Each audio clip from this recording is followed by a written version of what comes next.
Let's take a look at some interesting adventure games releasing this year that aren't AAA games. I have 15 adventure games that are all very distinct from one another. Okay, let's get to it. Pacific Drive. This is a survival exploration game where your car is in the focus. As more and more information comes out about this game, I get more interested in it. The game is set in a weird place, maybe a parallel dimension with a lot of anomalies. I think the game looks great. I love how the woods look. The style of the game is definitely a bit simple, but it seems to fit well. As I mentioned, the car is in the focus in this game. It's all about upgrading and repairing it and discover what is going on as you explore, complete missions and expeditions. It looks well written and well delivered. This is developed by Ironwood Studios. Release is 22nd of February. Then we have Brothers, A Tale of Two Sons remake.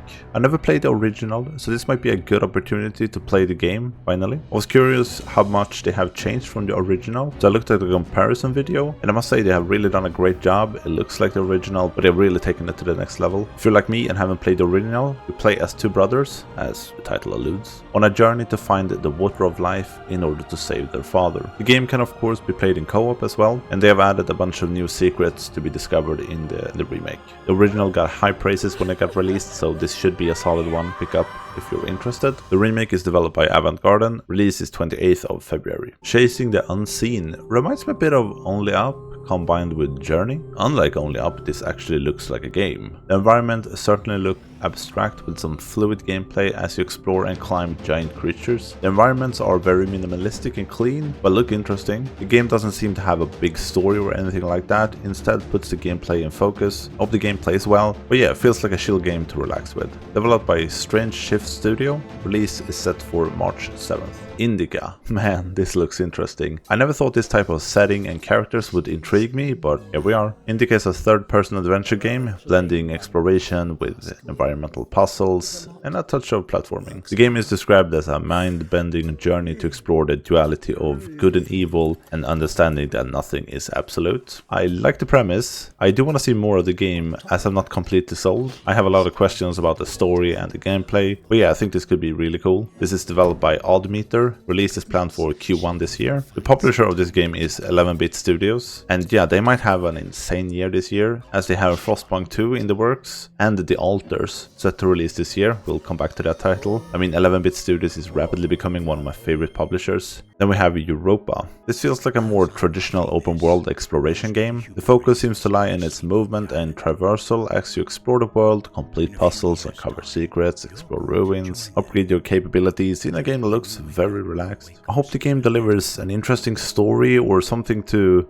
drive you as you play the game, because the world seems big and I want something that intrigues me to keep playing it. But yeah, some beautiful settings, looks like a fun time. Europa is developed by Nova Dust Entertainment and Heller Pinto. Release is planned for 16th of April. Breakup puts you in the shoes of the apprentice for the legendary witch Baba Yaga. This is a third-person game where you harness the power of the nature to wield magic. This is partially a base building game with some crafting elements. It doesn't look like the main part of the game. You also have an open world where you can travel with your giant chicken without a head.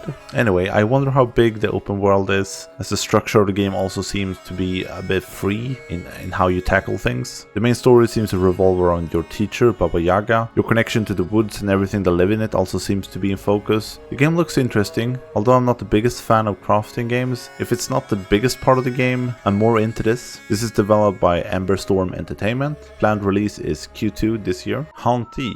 Man, does this game have a cool art style? I love when games find a style that is very unique. It makes them stand out so much more. This is a twin-stick shooter at its core, and one of the main abilities is you taking control over enemies and objects in the game as well, as a big part of the game is puzzles and exploration and discovering what is going on. You play as a ghost that are looking for answers, as there is a tower with a mysterious race of creatures that are guiding lost souls to it. I like the premise. I hope the story is mysterious and interesting all the way through.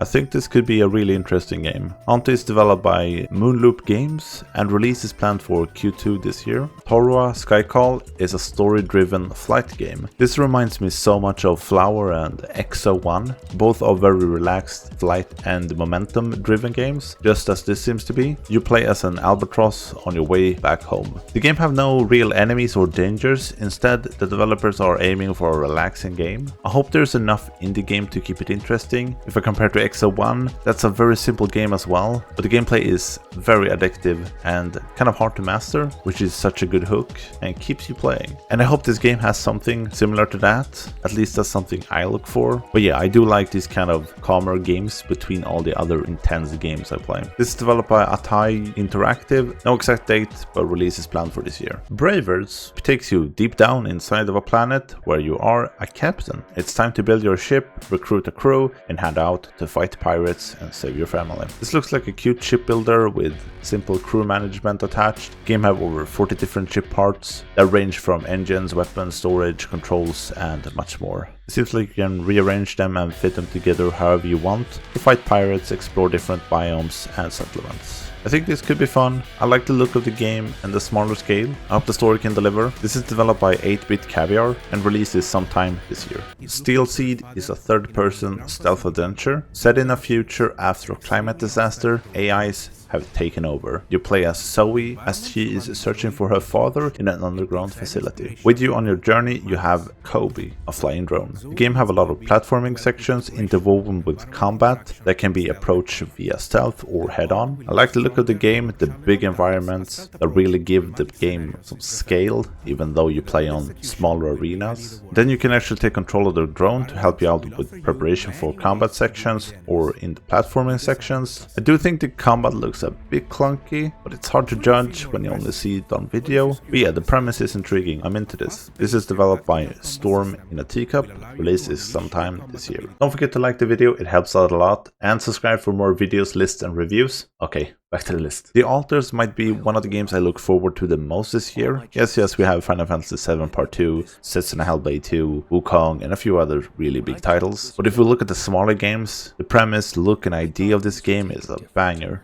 It just needs to deliver. In The Alters, you take control of Jan Dolsky as he is working to survive on a planet that is slowly turning its face towards a giant sun. To survive, you need to manage your moving base, gather food, fuel, and other precious resources from the planet. You won't, however, be able to do this by yourself, and which is why you must create alternate versions of yourself, the main character, hence the name. From what they've shown so far, it looks cool. I can't wait to see more from the game. And as I mentioned previously, this is developed by 11-Bit Studios. No exact date for this one yet, but it's planned for 2024. Then we have Path of the Teal Lotus. This is a hand-drawn game that is inspired by Japanese folklore. I love the movement in the game. It looks fluid, fast and fun. The game have a lot of abilities and summons to unlock as you explore the game's interconnected world. The game leans towards a Metroidvania as abilities help you progress to new areas. I love how colorful the game is and the hand-drawn art is very unique. This is developed by Squid Shock Studios, Christopher Stair and Trevor Youngquist. Release is sometime this year. The Plucky Squire, I really like what they have done here, as the game takes place within a book